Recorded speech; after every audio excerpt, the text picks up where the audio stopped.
War li nħatar Speaker tal-Parlament fil-bidu tal-15 leġislatura, Carmelo Abela beda jfassal il-prioritajiet tiegħu għal-ħidma tal-Kamra tar-Rappreżentanti waqt intervista fil-programm dirett fuq l-istazzjon 1 3 filgħaxija u tkellem dwar il-mixja politika tiegħu u l-viżjoni li għandu għall-Parlament. L-Speaker il-ġdid qal li wieħed mill-ewwel prioritajiet fil-kariga tiegħu kien li qassam kwestjonarju lil membri parlamentari sabiex jevalwa l-ħtieġa tas-servizz ta' childminding waqt is-seduti parlamentari. Abela spjega li mir-riżultati tal-kwestjonarju ħareġ li hemm madwar 20 tifel u tifla ta' membri parlamentari li x'aktar jagħmlu użu minn dan is-servizz jekk jiġi introdott.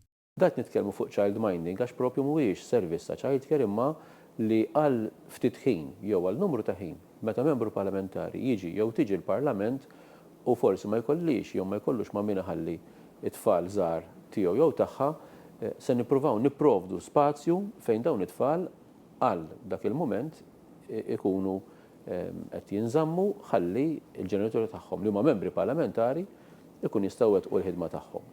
Matul l-intervista, Abela saħaq ukoll fuq il-ħtieġa li tinżamm id-dinjità tal-binja parlamentari u li tiġi żgurata s-sigurtà filwaqt li qal li jaqbel ma' tneħħija tal-barriers madwar il-binja. Abela qal ukoll li jixtieq li l-faċilitajiet disponibbli għal membri parlamentari jiġu estiżi lil hinn mill-binja tal-Parlament. Madankollu, irrimarka li minħabba limitazzjonijiet tal-ispazju huwa impossibbli li jingħata uffiċċju lil kull membru parlamentari hekk kif in-numru tela għal 79 u m'hemmx biżżejjed uffiċċji disponibbli. Dwar il-ħidma parlamentari, l-Speaker appella l-maturità u kooperazzjoni bejn il-membri parlamentari, anke f'mumenti ta' diffikultà jew nuqqas taqbil.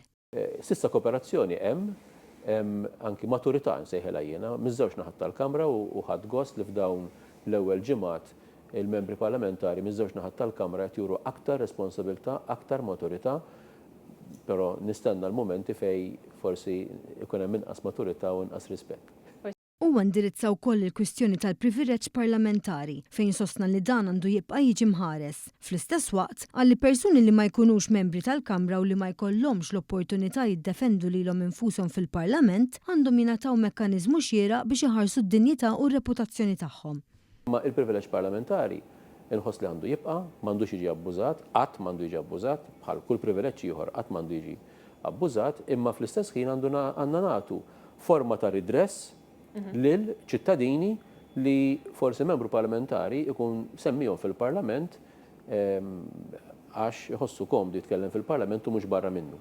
Jekk membru parlamentari jitkellem barra l-Parlament hemmhekk il-persuna tista' tipprova tieħu ridress anke fil-qorti imma jekk jitkellem fil-Parlament isu m'hemm l-ebda tip ta' ridress. U naħseb hemmhekk wieħed irid jaħseb.